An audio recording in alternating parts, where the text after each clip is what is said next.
AI প্রযুক্তির মাধ্যমে traffic আইন ভঙ্গকারীর নামে দেওয়া হচ্ছে স্বয়ংক্রিয় মামলা। রাজধানীতে সম্প্রতি চালু হয়েছে এআই ভিত্তিক ট্রাফিক নজরদারি ব্যবস্থা। এই প্রক্রিয়ায় এআই প্রযুক্তির মাধ্যমে ট্রাফিক আইন ভঙ্গকারীর নামে দেয়া হচ্ছে স্বয়ংক্রিয় মামলা। তবে এরই মধ্যে প্রযুক্তির ফাঁক ফোকর ব্যবহার করে ভয়ঙ্কর প্রতারণায় নেমেছে একটি অসাধু চক্র। সামাজিক যোগাযোগ মাধ্যম ও অনুসন্ধানে মিলেছে এই প্রতারণার সত্যতাও। কিন্তু কিভাবে হচ্ছে এই প্রতারণা? সম্প্রতি সামাজিক যোগাযোগ মাধ্যমে একাধিক ভুক্তভোগী তাদের অভিজ্ঞতা শেয়ার করেছেন। ভুক্তভোগীরা বলছেন, যানবাহনের মালিকদের মোবাইল ফোনে বিদেশি নম্বর থেকে পাঠানো হচ্ছে ট্রাফিক আইন ভঙ্গের ভুয়া এসএমএস। সেখানে জরিমানা পরিশোধের জন্য একটি লিঙ্ক সংযুক্ত করা হচ্ছে, যা ব্যবহারকারীকে নিয়ে যাচ্ছে বিআরটি এর আদলে তৈরি একটি ভুয়া ওয়েবসাইটে। অনুসন্ধানে দেখা গেছে এটি মূলত ব্যাংকের কার্ডের তথ্য চুরির উদ্দেশ্যে করা একটি ফিশিং চক্র। ডিসমিস ল্যাবের অনুসন্ধানে বলা হয়েছে, প্রতারণার পুরো প্রক্রিয়াটি শুরু হয় একটি এসএমএস এর মাধ্যমে।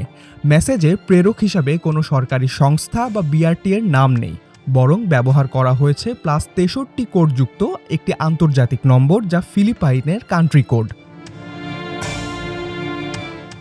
ডিসমিস ল্যাবের অনুসন্ধানে দেখা যায়, ওই ওয়েবসাইটে যে কোনো গাড়ির নম্বর দিলেই স্বয়ংক্রিয়ভাবে একটি ভুয়া মামলা তৈরি হয় এবং গতিসীমা অতিক্রম দেখিয়ে জরিমানা নির্ধারণ করা হয় ৩,০০০ টাকা। এরপর পেমেন্ট ধাপে নিয়ে যাওয়া হয়। সেখানে কার্ডধারীর নাম, কার্ড নম্বর, মেয়াদের তারিখ ও সিসিভি নম্বর চাওয়া হয়। এরপর দ্রুত পরিশোধ করলে 50% ছাড় দেয়া হবে বলে দেখানো হয় প্রলোভন।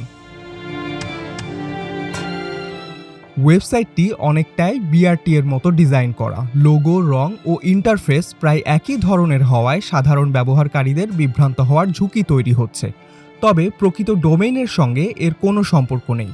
প্রযুক্তি বিশেষজ্ঞরা এসব ওয়েবসাইটে ক্রেডিট কার্ডের তথ্য কিংবা পাসওয়ার্ড শেয়ার করার ব্যাপারে সতর্ক করছেন। তারা বলছেন, সরকারি সংস্থা কখনোই বিদেশি নম্বর বা অচেনা ডোমেইন ব্যবহার করে জরিমানার এসএমএস পাঠায় না।